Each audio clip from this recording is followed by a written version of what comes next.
Right, let's do this. I'm gonna do Orks now. I did them before, but I wasn't very happy with the way I did it, so I'm gonna do it again. So the Orks are smelly and green, but that's what that's not what this says. This says here, Orcs and Goblins are the scourge of the old world, collectively known as Greenskins. They are an aggressive and brutal race with an unquenched love of war.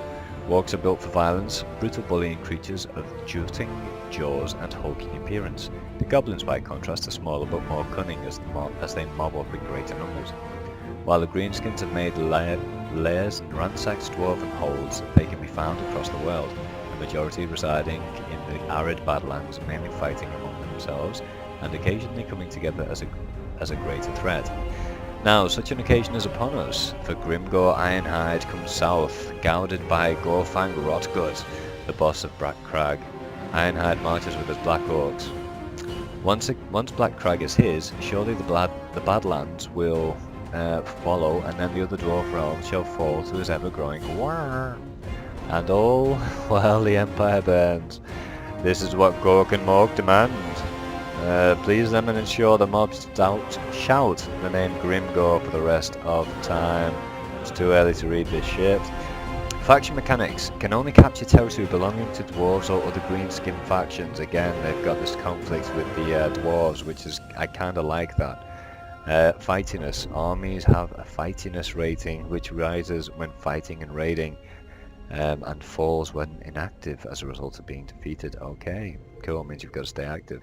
Animosity. Low fightiness leads to infighting between troops resulting in attrition. That's cool. War. High fightiness will spawn an allied war army which can be sent against the enemy. And use underway.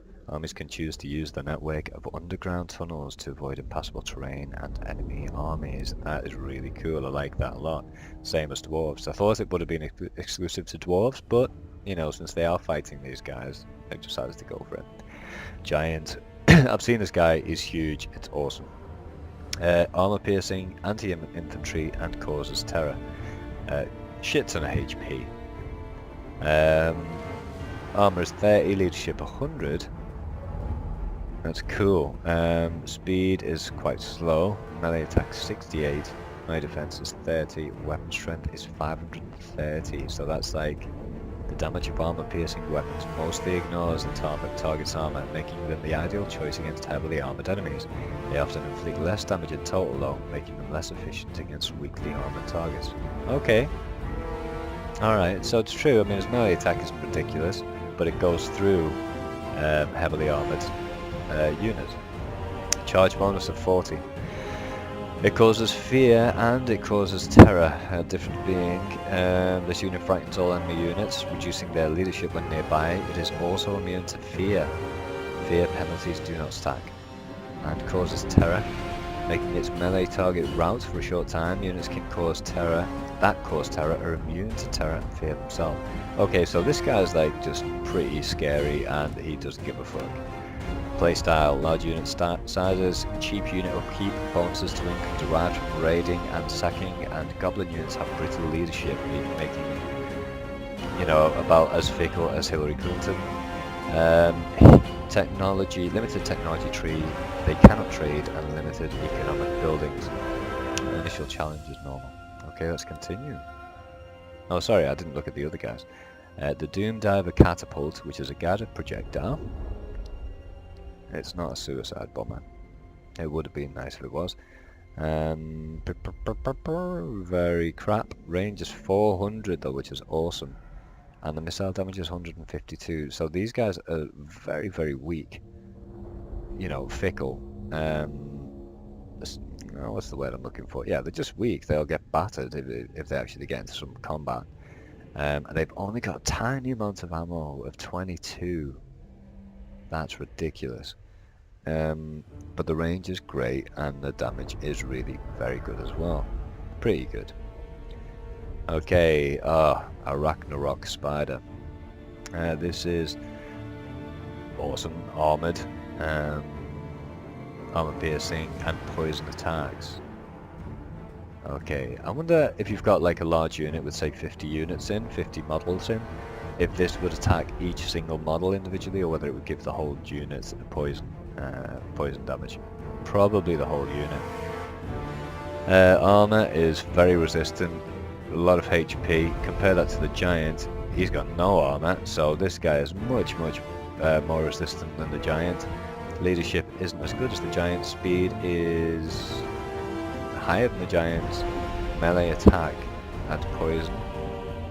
Minus 18% for armor piercing damage, 24% for speed, really useful, and 22 for weapon damage, 18 armor piercing damage. That's weird. It must mean that's just repeated itself almost. And missile damage is minus 22, and vigor. So poison is really rather effective. Weapon strength is 400. Split between base and armor piercing. Armor piercing damage is always applied. Base damage can be blocked by armor. Okay.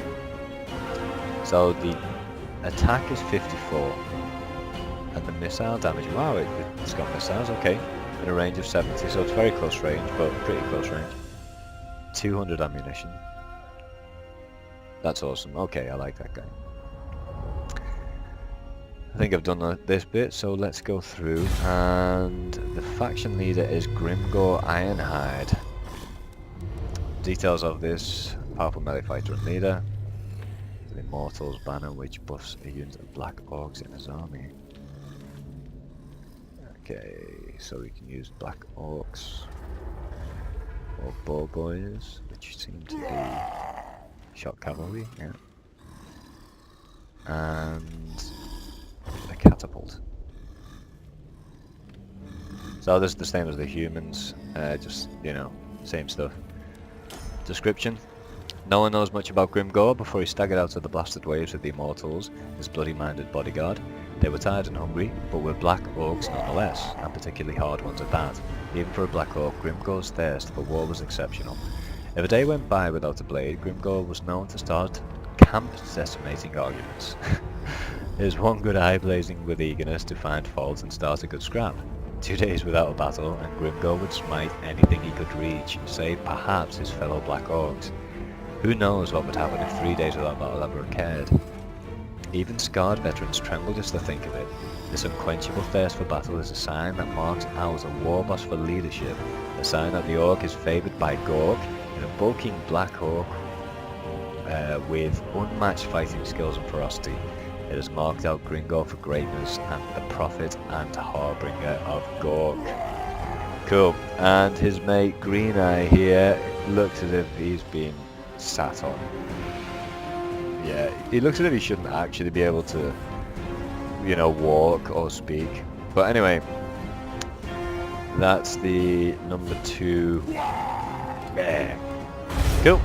Well, this campaign does not feature an opening battle.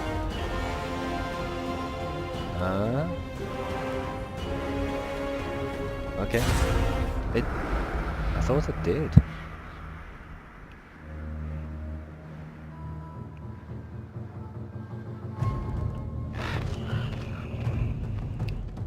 War comes. I can smell it.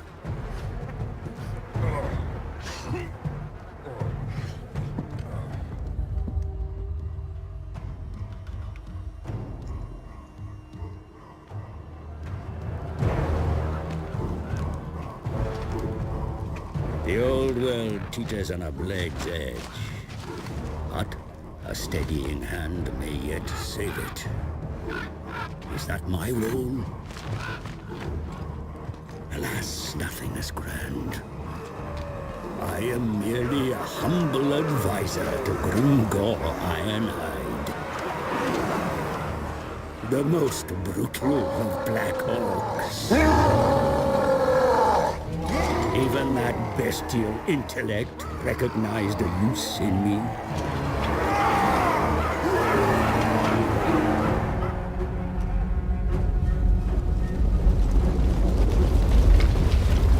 Now I accompany his horde as we travel south, laying waste to the stunted and rival orc tribes alike.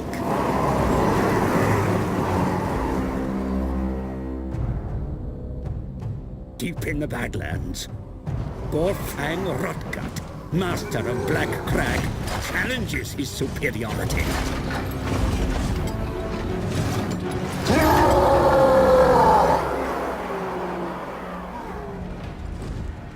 Grimgor stands to take the whole of the old world as his prize.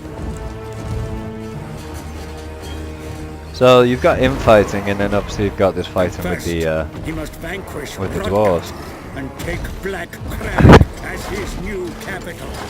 You know, I don't know whether I actually, in thinking about it, do I like the idea that they seem to be more, they have an issue against one particular race, or would it be better if it was just a free-for-all?